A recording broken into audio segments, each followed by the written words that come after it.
Hello dear students and parents, welcome back to Test Europe Edunet. ഞാൻ doctor T T Varghese, official education consultant for Indian students to study in Lithuanian public and private universities. Vilnius university എന്നുള്ള ലോക റാങ്കിങ്ങിൽ തന്നെ വളരെ important ranking ഉള്ള Lithuania എന്നുള്ള നദേൺ European കൺട്രിയിൽ തന്നെ top ranked ആയിട്ടുള്ള യൂണിവേഴ്സിറ്റിയാണ്. ഓൾഡസ്റ്റ് യൂണിവേഴ്സിറ്റിയാണ് വിൽനിയസ് യൂണിവേഴ്സിറ്റി. പബ്ലിക് യൂണിവേഴ്സിറ്റിയാണ്. ഈ യൂണിവേഴ്സിറ്റിയിൽ 2026 സെപ്റ്റംബർ മാസം മുതൽ ബാച്ചിലേഴ്സിനോ മാസ്റ്റേഴ്സിനോ പഠിക്കാനായിട്ട് ആഗ്രഹിക്കുന്ന വിദ്യാർത്ഥികളാണോ നിങ്ങൾ എങ്കിൽ തീർച്ചയായിട്ടും താഴെ തന്നിരിക്കുന്ന വാട്സ്ആപ്പ് നമ്പറിൽ കോൺടാക്ട് ചെയ്യാൻ. ഞാൻ വിൽനിയസ് യൂണിവേഴ്സിറ്റിയുടെ ഒഫീഷ്യൽ കൺസൾട്ടൻ്റ് ആണ് ഇന്ത്യൻ സ്റ്റുഡൻസിന് വേണ്ടി വർഷങ്ങളായിട്ട്. അപ്പോൾ അതുകൊണ്ട് തീർച്ചയായിട്ടും എത്രയും പെട്ടെന്ന് നിങ്ങൾക്ക് തന്നെ കോൺടാക്ട് ചെയ്യാനായിട്ട് സാധിക്കുന്നതാണ്. വിൽനിയസ് യൂണിവേഴ്സിറ്റിയുടെ ആപ്ലിക്കേഷൻ ഡെഡ്ലൈൻ എന്ന് പറയുന്നത് മെയ് ആണ്. അപ്പോൾ ബാച്ചിലേഴ്സിനോ മാസ്റ്റേഴ്സിനോ പഠിക്കാനാണ് എങ്കിൽ മിനിമം ഒരു 63% മാർക്ക്, നല്ല ഇംഗ്ലീഷ് ലാംഗ്വേജ് പ്രൊഫഷൻസി, അതിൻ്റെ സർട്ടിഫിക്കറ്റ് വേണം. അറ്റ് ദ സെയിം ടൈം നല്ല മോട്ടിവേഷൻ ഉണ്ടായിരിക്കണം.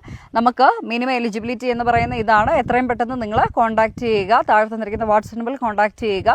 ഒരു വർഷത്തെ നമ്മുടെ സ്റ്റേ ബാക്ക് ആണുള്ളത്. 2 വർഷത്തെ TRP ആണ് ഇനീഷ്യലി കിട്ടുന്നത്. ബാക്കി എല്ലാ ഡീറ്റെയിൽസും ഞാൻ വീഡിയോസിൽ പറഞ്ഞിട്ടുണ്ട്. അപ്പോൾ അതുകൊണ്ട് നിങ്ങൾ പേജ് ഫോളോ ചെയ്യുക, വീഡിയോസ് കാണുക, ഇൻ്റർവ്യൂസ് കാണുക. സ്റ്റുഡൻസും യൂണിവേഴ്സിറ്റി ഒഫീഷ്യൽസും ഞാനും തമ്മിലുള്ള എല്ലാ ഒതൻറ്റിക് ആയിട്ടുള്ള ഡീറ്റെയിൽഡ് ഇൻ്റർവ്യൂസ് നിങ്ങൾ കാണുക. എന്നിട്ട് കോൺടാക്ട് ചെയ്യുക. Okay, thank